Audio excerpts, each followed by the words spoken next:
Welcome back to the show, DBE fam. Today we are chatting all about social media boundaries, which is a really hot topic, and it has been for a really long time.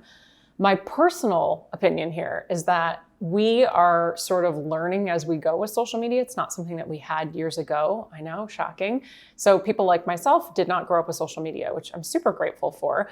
And on the flip side, it's interesting because we have so many cool opportunities now that we didn't used to have. It's easier. I didn't say it's easy. It's easier to market yourself and get your message out, get the word out. You might not have to pay for ads or, newspaper, print, or anything like that because we have social media. So it's a great tool. We've talked about this before on the show. It's a tool, it's a weapon. It is both depending on how you use it.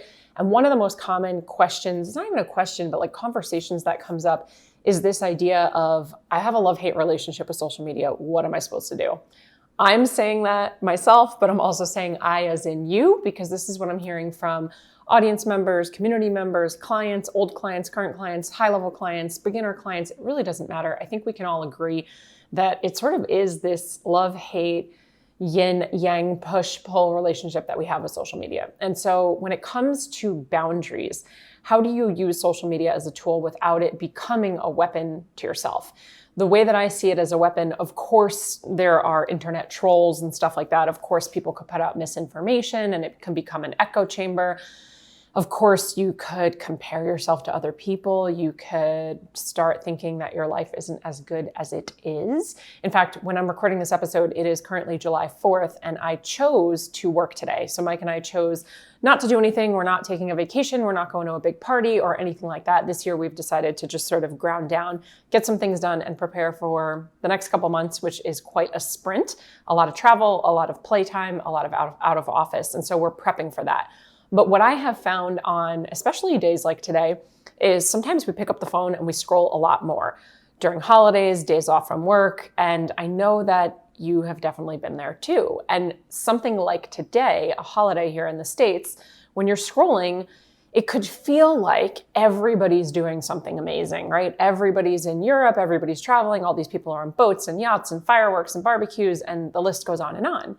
And if for some reason, whether you chose to or you didn't choose to, if you're not doing something like that, it's really easy to fall into the trap of comparison, thinking that your life isn't as good as it could be or as good as someone else's. Of course, we come up against things like limiting beliefs, imposter syndrome, burying our head in the sand, thinking that what's the point? Other people are already doing it. They're better than me, prettier than me. They've been doing it longer, so on and so forth. And so, especially on days like today, social media really can become a weapon, and we forget that we have control. I know we all forget this. It's not just me. We forget that we have control. We actually are the ones curating what we see in our feed by what we engage with, what we like, who we follow. We are literally helping create the algorithm of what Instagram or Facebook or Twitter or TikTok is choosing to then show us. We're in control of it, but we forget that. And so I want to chat today about this idea of boundaries. These are things that I have done over the years. These are things that I might be currently doing or maybe did once or twice or tried or have gone through seasons. And for whatever reason, they've worked for me. They've worked for me for a short time. They've worked for me for an extended time. So as I choke on my spit, as always, take what you want and leave the rest. Here's the deal. This is what I teach my clients as well. When it comes to social media, I really try to follow this rule of clocking in and clocking out. Remember, social media is a type of marketing, and marketing is one department inside of your business. And so just like you're going to spend time working on spreadsheets and data and analytics, or you're going to spend time with admin or legal or coaching people on your team or hiring or whatever it would be, right? You're also going to spend a little bit of time doing marketing.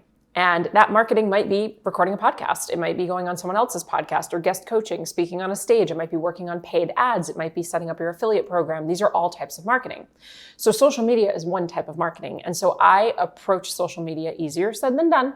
I know, I get it, but I approach it as clocking in and clocking out. And so what that looks like for me is I usually give myself about a half hour sometime in the morning and then a half hour again at night where I'm clocking in to go do something on social media specific, and then I'm clocking out.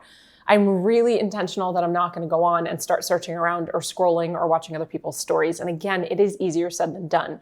In fact, for me personally, I feel that the longer I've been using social media for business as a tool, the easier this has gotten. The further along I have gotten in my journey, the kind of busier I've gotten in my business, the more plates I'm spinning in the company, the less time I have for social media, but also the less interest I have for consuming. I do believe that there's an element of consuming and learning and sort of getting inspiration and motivation for some time until you sort of find your voice. When you find your voice and your footing and you get a little bit more clear, there's clarity and contrast, right? So by doing, by trying, by putting out content, by learning things, by testing things, you're going to start to learn either what you like, what your audience likes, what they don't like, and you're going to get some clarity. Also, you're going to get more clarity around what it is you do and who you help and just all of that, right? This is all about self-discernment and learning about yourself. Self-awareness here is the key. So when I clock in and clock out, what I'm essentially doing is I'm going to clock in, I'm going to go and put up my post. When I do that, here's a little social media tip for you. I make sure that I put up some stories first. I sort of create engagement on my own account. I go in, I'll then also create engagement on other accounts. I'll like a couple things, I'll comment on a couple things, I'll maybe DM with a couple people. And then once I've sort of greased the wheels, then I'll put my post up. After I put my post up, I of course go back to my stories. I let my audience know that I put it up, let them know that there's something good, something juicy. Maybe I give them a call to action to let them know about the post or what I want them to do on the post. And then here's a trick. I actually go to the post from either earlier that day or the day before, and then I go in and I comment or I like, you can heart comments underneath. By liking or commenting on someone's comment on my past post, I'm now re-engaging and they're going to get notified that I just liked their post. When they get that notification, they're most likely then also going to see my new post. So I've sort of backtrack every time. So in my half hour, 40-minute block, I'm going in, I'm doing a little engagement, I'm doing a little like, hello, I'm here, and then I'm putting my post up, going back to do a little bit more engagement, and then I clock out. Again, easier said than done, but this is a really tight boundary for me where there was a time a couple years ago, this went into my calendar. Like it was literally half hour block or hour block to go in, do my social media thing and leave. And then I do it again at night. So at night, I'll go back in and at that point, I'm just checking, did I miss anything? Let me re-engage. Sometimes I post twice a day, so maybe I want to do that same activity of posting. Or for me, I usually catch up in my DMs at night. So the morning is for like my post and engagement, and night is going to be for my DMs and more engagement. Now, truth be told, I'm not a huge fan of scrolling around on Instagram. I've spent a lot of years there, almost a decade, and it just isn't my like happy place to scroll. If I am going to scroll for fun, it's going to be over on TikTok. And that is just how it is for me. So the other thing for me with social media specific to Instagram, which is where we're really building so much of our audience for the business, most of the accounts that I follow are my clients. And so I love my clients and I love watching what they're doing and auditing them and critiquing them and helping them along the way and of course engaging for them or with them. But that doesn't necessarily mean those are the accounts that I would want to follow. In fact, a lot of my clients are health and fitness professionals, which is the industry that I once came from. I'm not interested in consuming that content. If you were to look at what I actually want to consume or something over like on my TikTok, you're going to see that it's mostly fashion, jewelry, home decor, dog trainers. That's pretty much what I follow. And like, yeah, home decor, I said. So that's a lot of where my interest is. I am really not interested in following other business coaches' accounts or creator accounts, or a lot of the health and fitness professionals that I work with. We work with a lot of people, right? And I'm not necessarily interested in what they're doing in terms of the content that I want to consume. So here's another tip for you. I have another account, which a lot of people do as well. I actually have a couple other accounts because over the years I've had a lot of different accounts on Instagram and I still have the access to a few of them.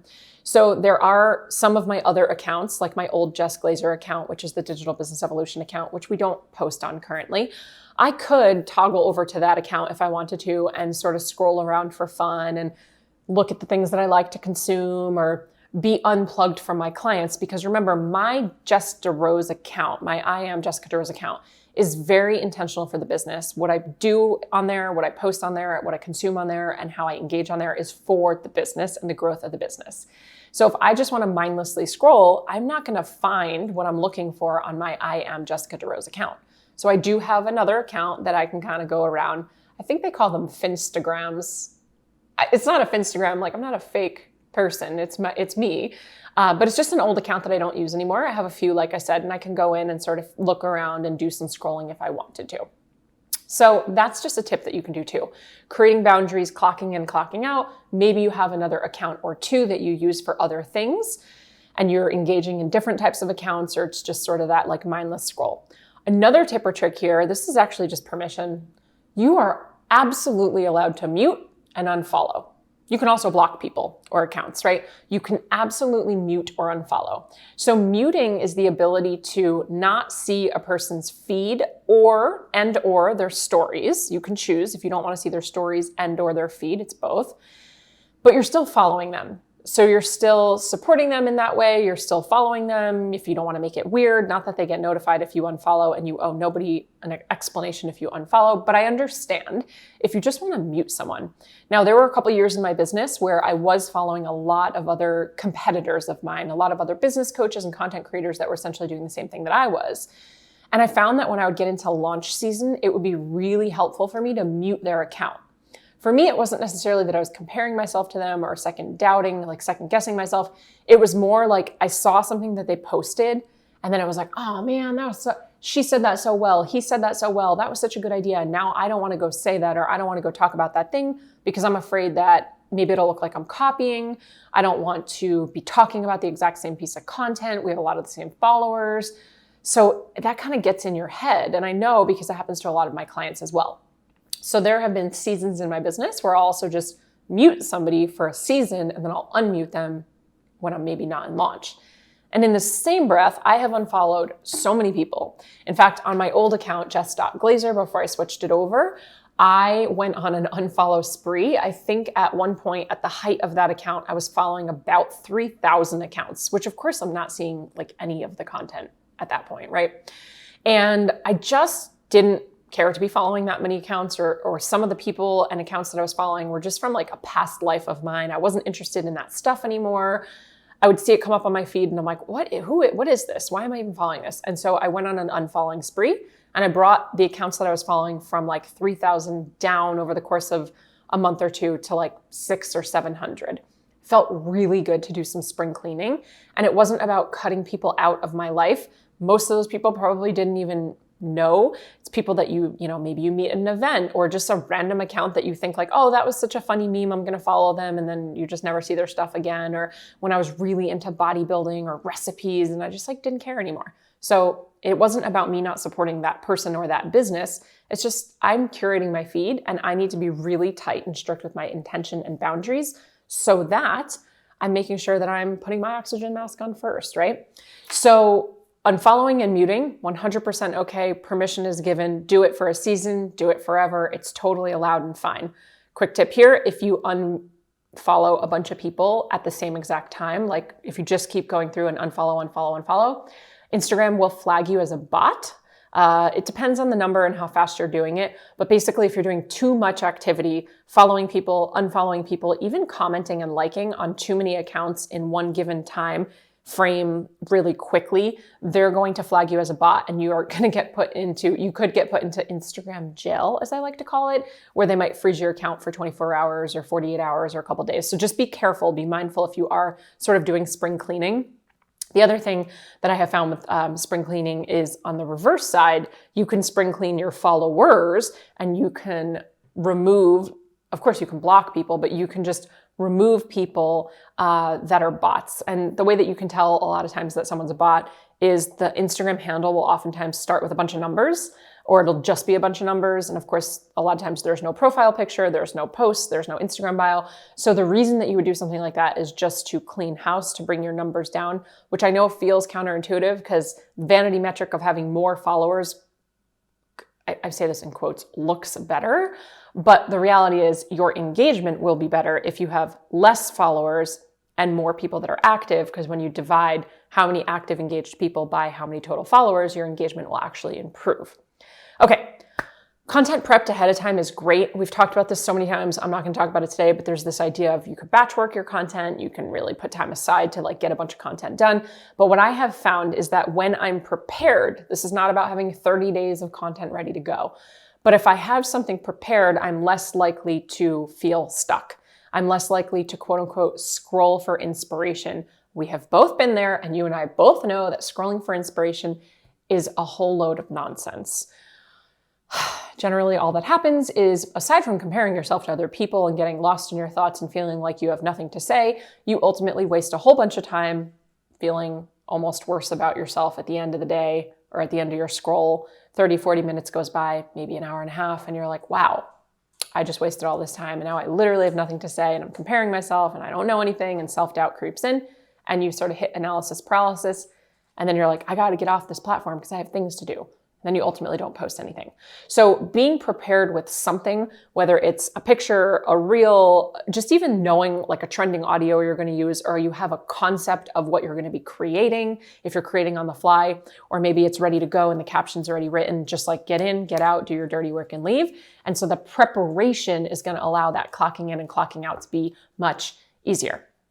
With that, don't scroll for inspiration or motivation. First of all, inspiration and motivation are fickle. They are like caffeine. They wear off. That is not how you want to be building your business. You want to build your business on strategy. So I'm all for doing it when you're excited and motivated and aligned and energized. I get that. I had a bunch of dental work done about 3 days ago, and that was the day that I was supposed to record a bunch of podcasts, and it was in my calendar, and I was not feeling well. I was not feeling motivated. In fact, I could not feel my lips or my tongue.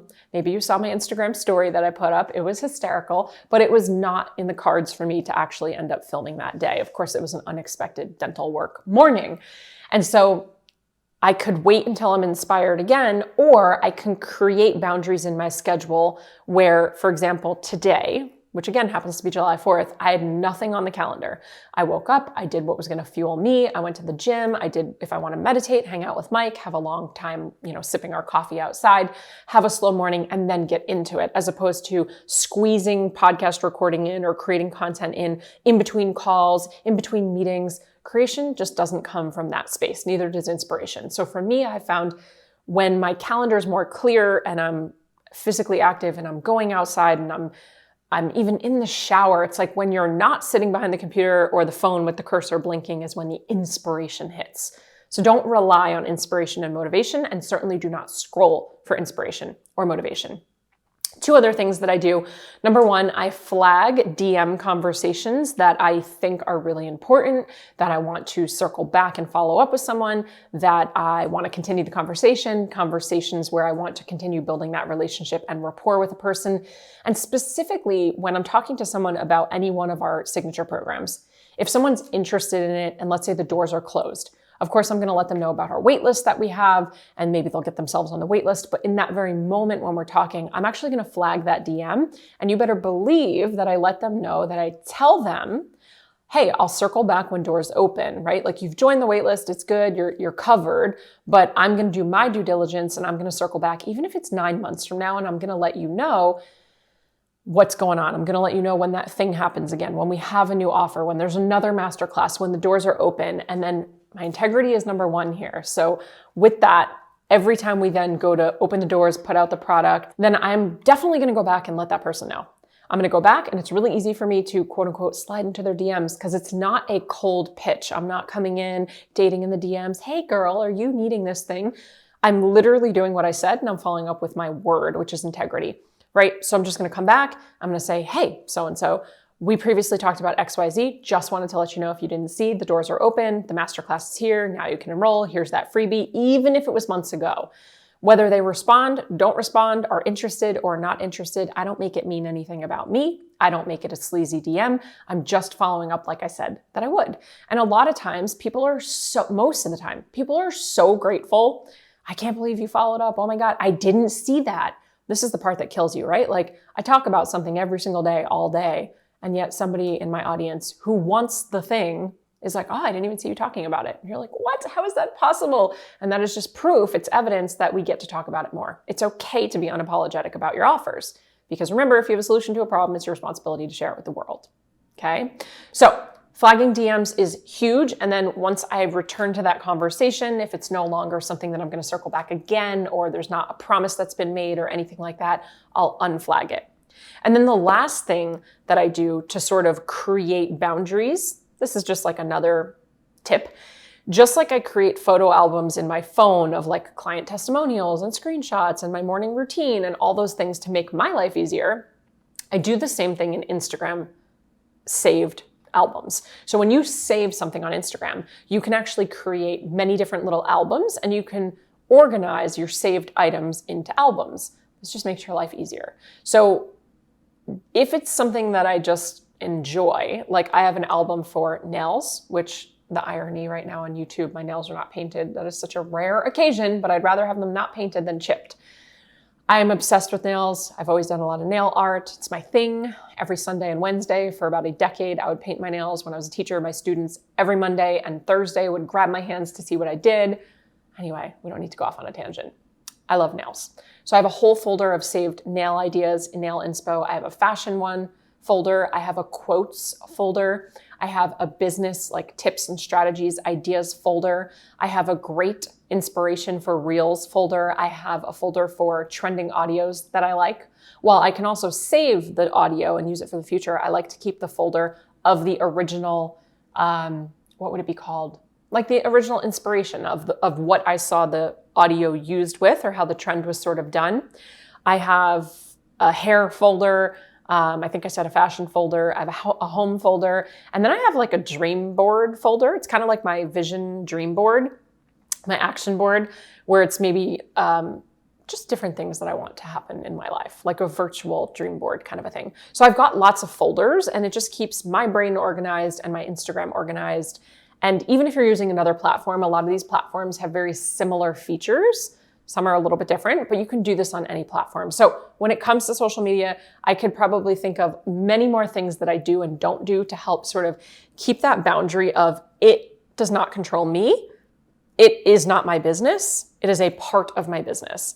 And so when it comes to setting social media boundaries, whether you're unfollowing people, muting people, creating time to clock in, clock out, you're prepping your, posts ahead of time, you're organizing and compartmentalizing how you use the platform. Maybe you have other accounts. Maybe you use different platforms for things like fun, just for scrolling for fun. Again, like I said, TikTok for me is super fun.